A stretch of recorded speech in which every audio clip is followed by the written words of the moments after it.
పౌండ్ల బరువు ఎక్కువగా ఉంటుంది. ఇది అత్యంత రుచికరమైన పండు. బొప్పాయి పండు శరీరంలో కొవ్వును ఎలా కరిగిస్తుందో చూద్దాం. బొప్పాయిలో విటమిన్ సి, విటమిన్ ఏ సమృద్ధిగా ఉంటుంది. అలాగే క్యాలరీస్ సమృద్ధిగా ఉంటాయి.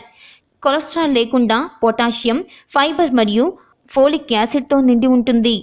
అందువలన పోషకాలు కలిగిన ఈ పండును ప్రతిరోజు ఆహారంలో చేర్చుకోవాలి. డైజెషన్లో హెల్ప్ చేయడం దీని ప్రధాన ఆరోగ్య ప్రయోజనం. అరుగుదల సమస్యను ఇది తొలచివేస్తుంది.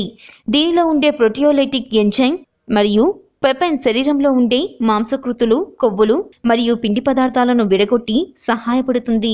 ఇది జీవక్రియ ప్రక్రియలో ఆహారం కొవ్వుగా మారకుండా చూస్తుంది. బొప్పాయి మొత్తం ఎండోక్రైన్ వ్యవస్థలో చాలా ఉపయోగకరంగా ఉంటుంది. నారింజ యాపిల్తో పోలిస్తే దీనిలో విటమిన్ ఇ కంటెంట్ ఎక్కువగా ఉంటుంది. చర్మం పొర సున్నితంగా మరియు మృదువుగా మారడానికి పపాయ జ్యూస్